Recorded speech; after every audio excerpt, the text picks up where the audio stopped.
diante daquela situação, a Polícia Civil ela é acionada, né? Então, eu não cuido de todos os detalhes como a doutora Andréa faz, né? Que vai cuidar da comunicação, vai cuidar da família. Não, eu tenho um olhar focado para o problema que pode ser de ordem criminal. E, às vezes, até ocorre um acidente e que passa despercebido porque não teve gravidade.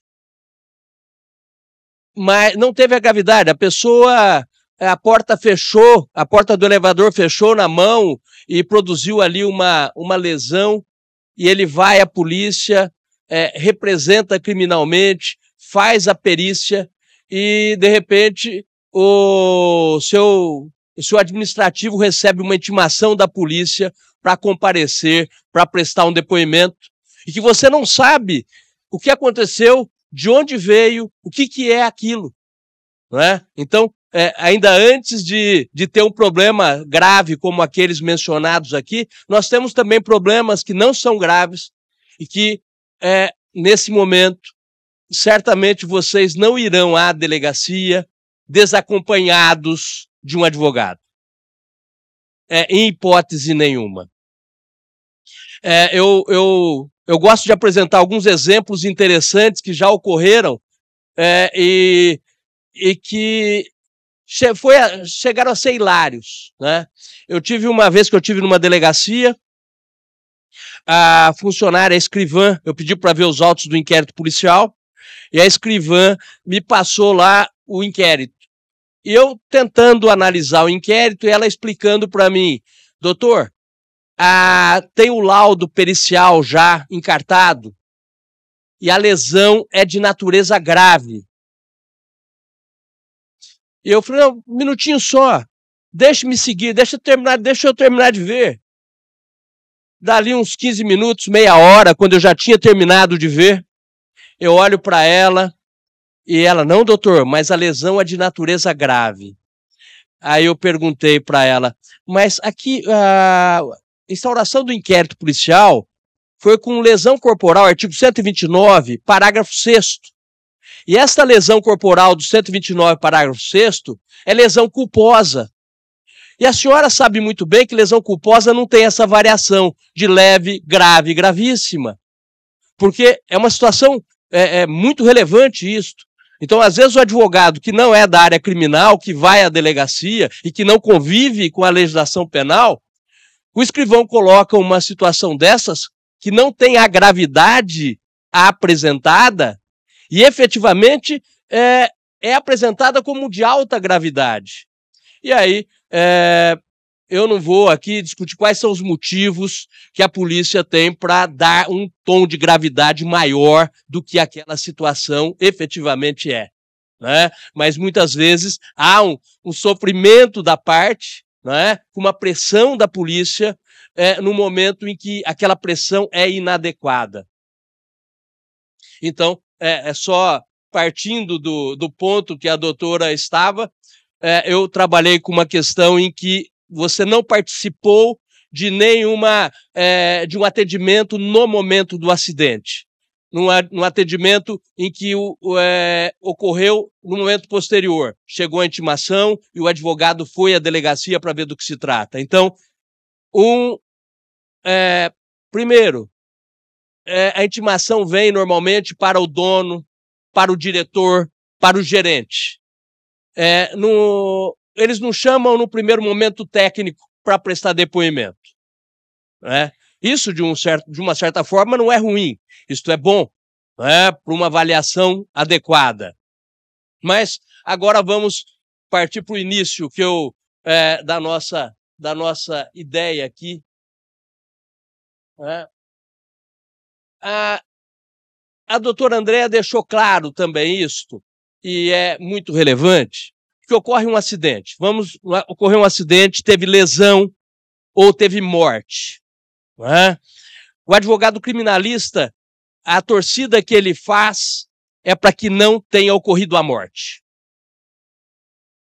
Porque a morte tem uma consequência diferente, não é só relacionada à pena, mas a consequência de possibilidade ou não de processo criminal. Quando ocorre lá um acidente, na hipótese de um acidente, e que nós temos, portanto, lá uma vítima, e ela é transportada para o hospital, a família vai à delegacia, quando ela não tem como ir à delegacia, a família vai à delegacia e a notícia do crime é transmitida, a autoridade policial vai até o local, vai até o edifício, em muitas situações, ela interdita o local para que a perícia, para aguardar a chegada da perícia, para que a perícia analise o que aconteceu, para que eles possam, no momento posterior, avaliar se é apenas um problema de ordem civil ou se é um problema de ordem penal, se há questão criminal envolvida. E aí, eu aproveito para me referir também a uma experiência que eu acho que é muito relevante, porque nós temos aqui, provavelmente, empresas conservadoras de elevadores, em sua maioria. Mas vocês têm uma parceria com o síndico, vocês têm uma parceria com quem administra o condomínio. E vocês têm um contrato com esse condomínio. E algumas situações são muito relevantes. Por exemplo, quem é responsável por manter a porta que dá acesso à casa de máquinas, em elevadores que tem casa de máquinas, quem é responsável por manter aquela porta trancada? Normalmente, essa porta fica trancada e a chave fica na portaria, que ela só deve ser entregue para o técnico quando ele vai realizar lá a manutenção no elevador. Tá certo? Mas quem é responsável para que essa porta se mantenha trancada? Por quê? Porque em muitas situações, na maioria, é a porta tipo corta-fogo. E essa porta tipo corta-fogo que pode sofrer uma movimentação que pode se empurrar ali para o meio dela, para o corpo dela e puxar, às vezes ela abre. Então, com o tempo, com a movimentação do prédio, às vezes a porta vai se distanciando do batente, de tal maneira que a lingueta que tranca essa porta fica pequenininha. E uma pessoa desavisada, num final de tarde, quando escureceu, à tarde, à noitinha, está prestando um serviço em outra atividade, como antena de TV, por exemplo, no edifício, chega nesse local para sair, se perdeu no edifício, e vai procurando a porta, vai procurando, chega nessa porta e está queimada a luz. E ele força essa porta, ela abre, ele entra e ele cai e morre. Né? De quem é a responsabilidade? O técnico chega na sequência, chamado, vem o técnico imediatamente. Quais os cuidados que você tem que ter? Está sem luz. Não deixar o profissional do prédio pôr a luz, pôr a lâmpada nova. Porque se isso não ficar caracterizado, não é? Aí vai se discutir, né? Como é que ele caiu ali? Como é que ele não viu que era o poço do elevador?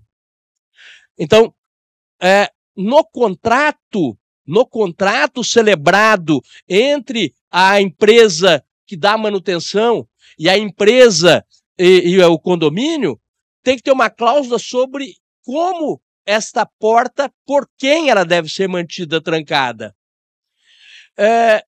Como tem ali um sensor, que a hora que você abre a porta, o elevador para, eu já vi a polícia questionando se tem esse sensor, a responsabilidade é da empresa de elevador. Falou, peraí, uma coisa é uma coisa e outra coisa é outra coisa.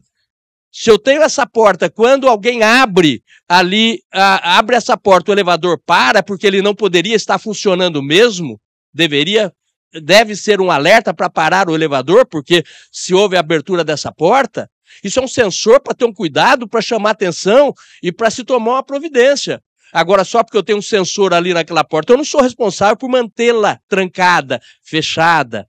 Mas ter isto numa cláusula contratual, isso é importante.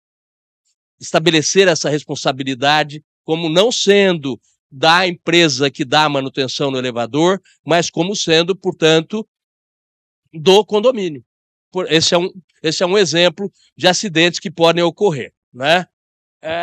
Só pegar aqui meu... É que eu trouxe um passador de slides, aí eu pego ele, vejo que está no bolso, está no outro. Vamos lá. Então, que é o primeiro ponto, esse equívoco que se tem. Houve um acidente, alguém se feriu, alguém morreu, e há uma preocupação primeiro do ponto de vista civil, indenizatório. Mas não é só isso.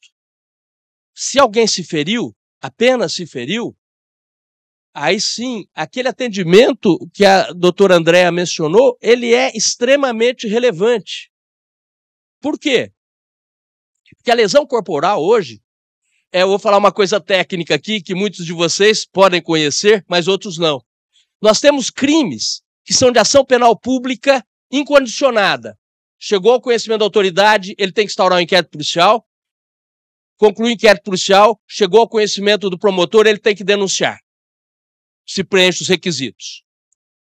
Mas tem crimes de ação penal pública condicionada à representação do ofendido. E a lesão corporal culposa é crime de ação penal pública condicionada à representação do ofendido. Então, se você dá um atendimento devido para aquela pessoa que se feriu, e se você combina uma indenização com ela, você tem que saber como elaborar uma cláusula que implica na renúncia ao direito de representação. Ao assinar essa cláusula que implica em renúncia ao direito de representação, ele não pode depois ir na delegacia representar.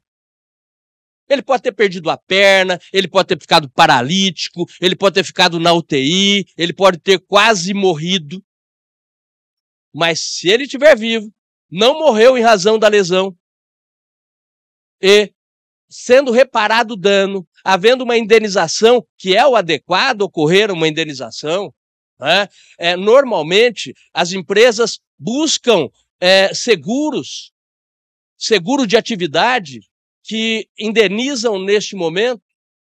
Mesmo a indenização feita pela seguradora deve, portanto, a empresa de manutenção, através do seu advogado, interferir nisso, para que tenha a cláusula de renúncia ao direito de representação, que, havendo apenas a lesão, não havendo a morte, tendo essa renúncia ao direito de representação, não haverá, nem se tiver instauração de inquérito policial, ele será encerrado.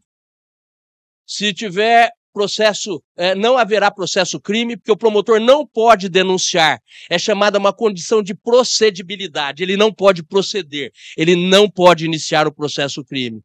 Então, esses são cuidados que, diante de uma crise, certamente administrada por uma equipe como a mencionada pela doutora Andréa, o advogado criminalista vai ter que ter esse foco, vai enxergar isso, vai ter esta visão. Por muitas vezes, né, a atuação conjunta com a doutora Andréa me deu muito prazer, né, porque esse foco que ela sempre teve de cuidar, de dar atenção, de evitar um dano maior, mas nem pensando, às vezes, nisso, mas sendo apenas do ponto de vista humano que ela tem, né, isso ajudou a evitar consequências nefastas. Né? Por que consequências nefastas? Eu estou com o PowerPoint, eu posso seguir por ele, mas eu tenho uma vida de lecionar direito penal desde 1986. E quando eu falo com o público assim, eu prefiro não me perder tanto com os slides, né? Mas eu vou seguir a sequência daqui a pouquinho. Então, é muito importante, porque nós tivemos experiência de uma pessoa perder a perna. E a seguradora foi fazer o acordo, fez o acordo, e você incluir no acordo a cláusula de renúncia. E, com isso, impedir o processo crime. Então, isso é muito relevante. Agora, vamos lá. Então vocês sabem que pode ter crime, né, diante de um acidente. Porque é muito comum você pensar o seguinte: teve um acidente, eu estou trabalhando, eu pago os meus impostos direitinho, eu tenho a minha equipe devidamente treinada. O que isso tem a ver? O que isso tem a ver com crime? Muitas vezes passa pela cabeça do empresário, né? Qual é o sentido de ter instaurado um inquérito policial? O que eu tenho que fazer na delegacia? Então, existe efetivamente situações que caracterizam crimes. Se um elevador estiver funcionando de maneira que ele esteja expondo a perigo a vida ou a saúde de seus ocupantes, eu, seu colaborador, tomando conhecimento disso, não corrige, fala assim: não vai acontecer nada, mas se acontecer azar, isso é a expressão própria do dolo eventual, dá um criminho, bobo, mas dá um criminho, previsto no 132 do Código Penal, que é expor a perigo a vida ou a saúde de outrem. Agora, aconteceu uma lesão, aconteceu uma morte, vocês terão efetivamente que atuar do ponto de vista criminal, porque senão você pode ter um inquérito policial e pode ter uma ação penal.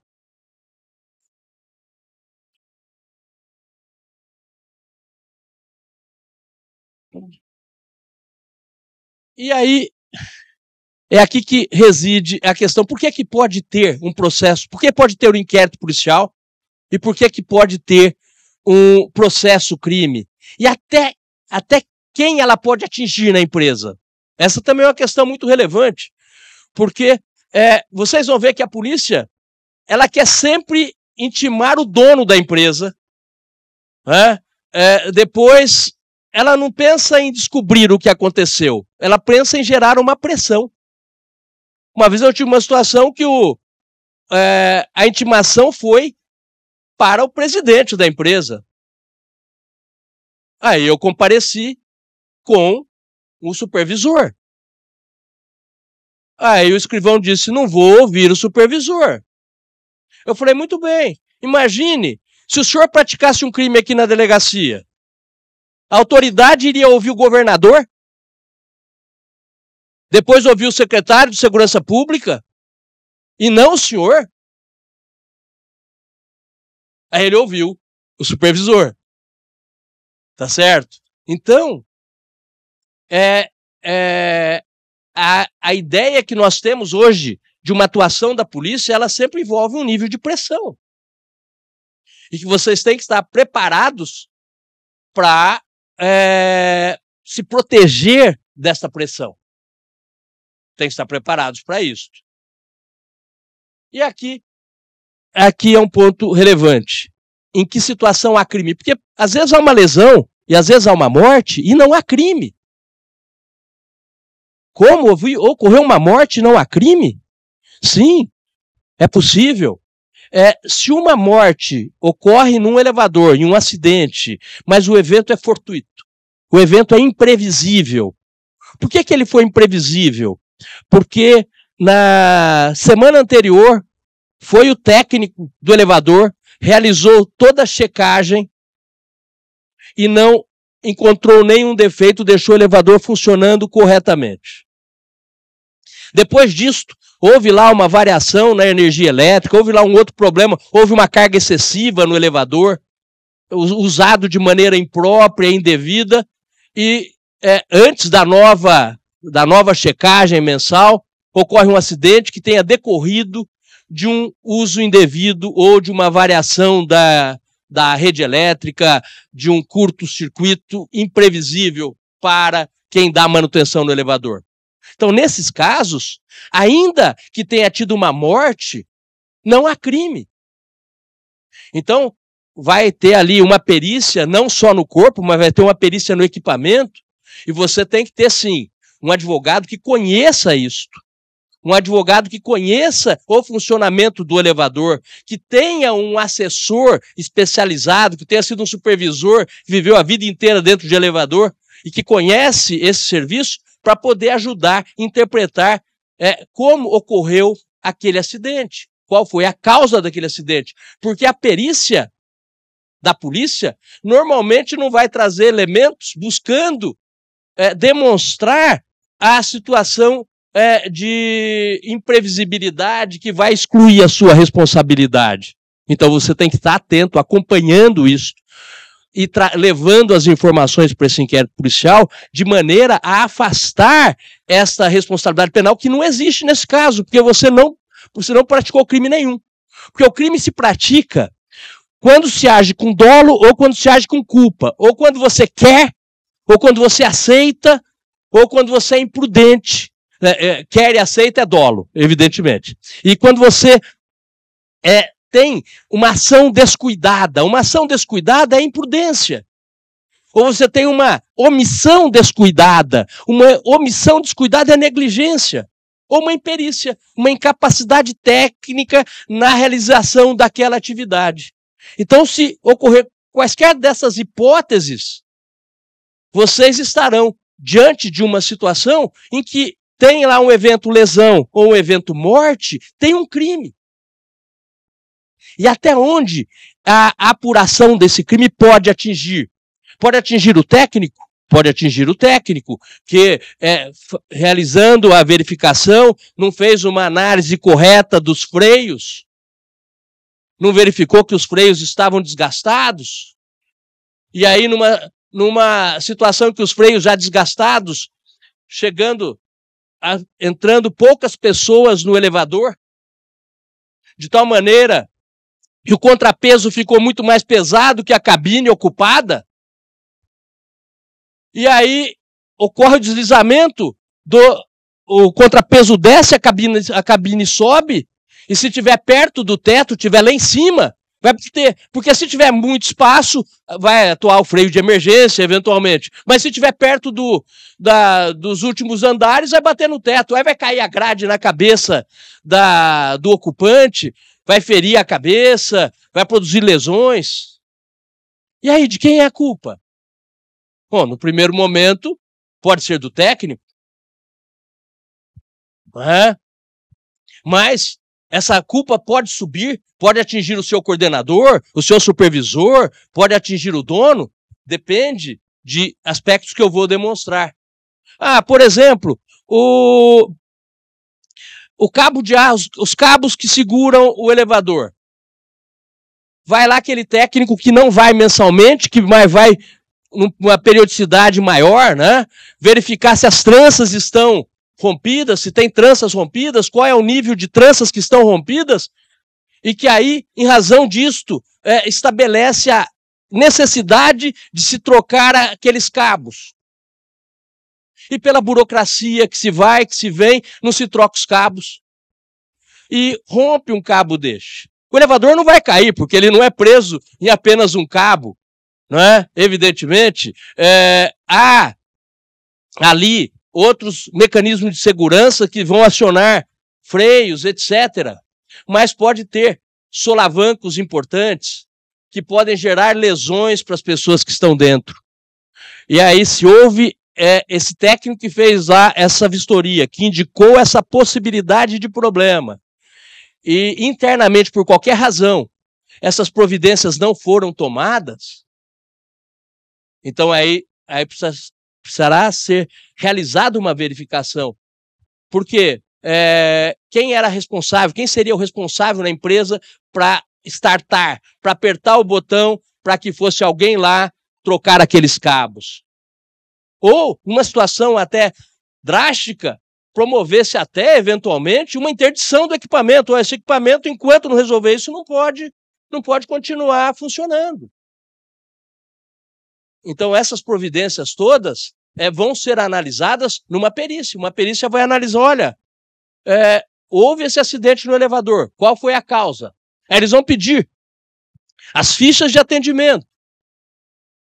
Aí toda vez que um advogado criminalista está cuidando do caso, evidentemente, ele vai ver todas essas fichas de atendimento antes de ir para a polícia. Mas ele não pode mudar essas fichas de atendimento porque é fraude. Tem fraude envolvida. Você não pode ir lá, trocar a fichinha, corrigir, acertar. Você elimina, às vezes, um problema e arruma um outro problema. Não é? Então, são cuidados que devem ser considerados. E aqui nós temos, em relação a essa parte final aqui desse item, que é uma questão relevante. Porque você fala, o técnico foi lá e realizou a sua atividade.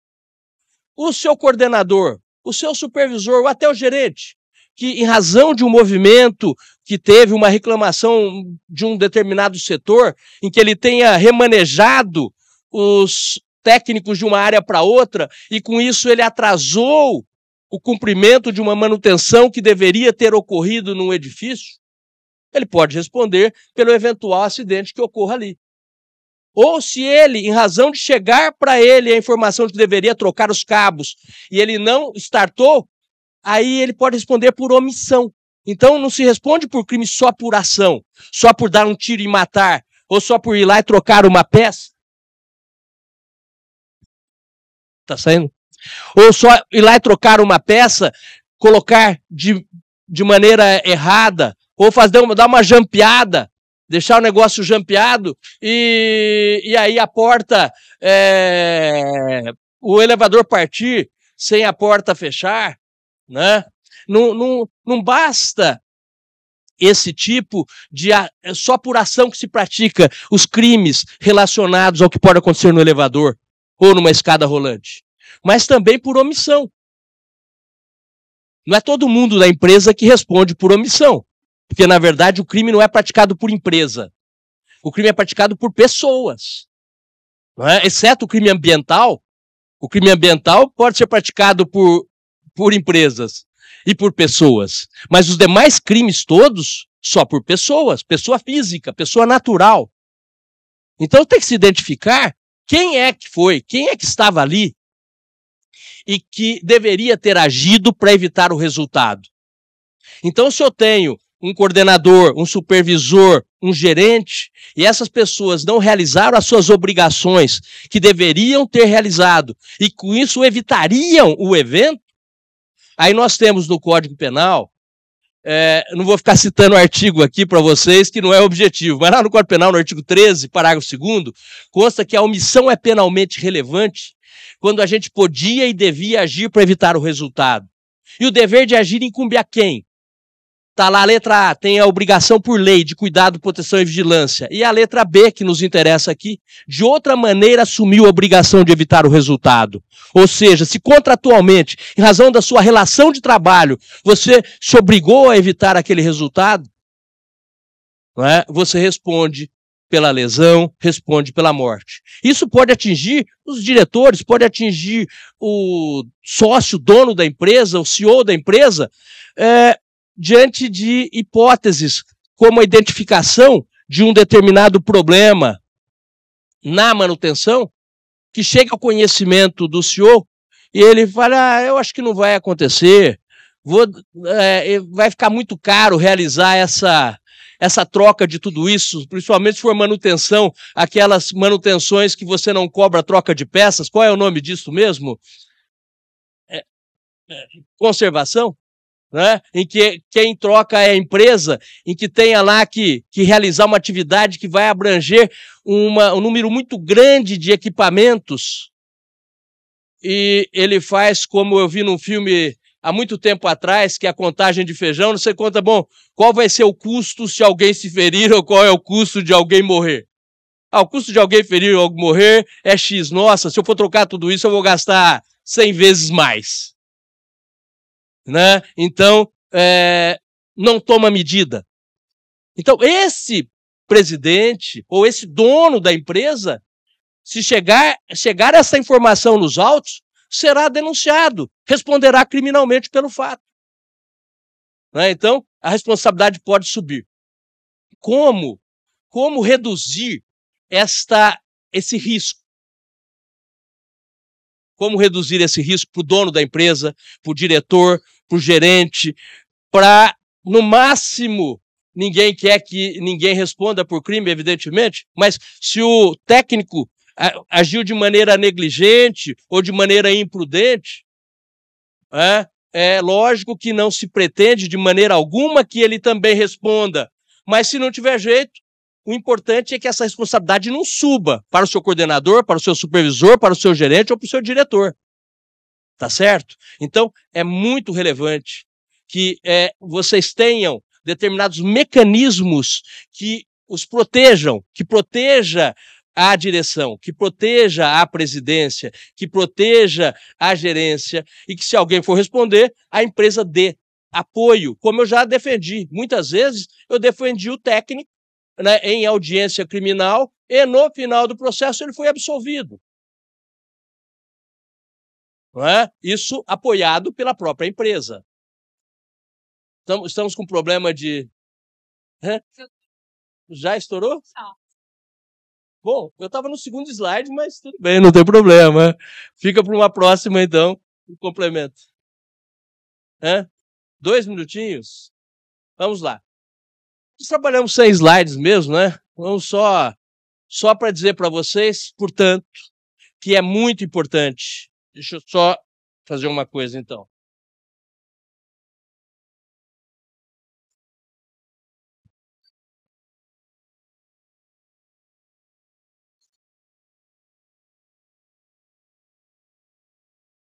Então, eu pelo menos dizer quem eu sou, onde eu estou, de onde eu vim para onde eu vou. Só para complementar, então, é efetivamente importante que vocês, na condição de donos, gerentes, supervisores, tenham as informações necessárias para que essa responsabilidade penal não suba se houve, evidentemente, um crime, uma imprudência, uma negligência, uma imperícia, e que efetivamente ocorreu, que essa responsabilidade não suba para atingir o eventual supervisor, gerente, diretor ou até dono da empresa. Uma boa tarde a todos, boa feira.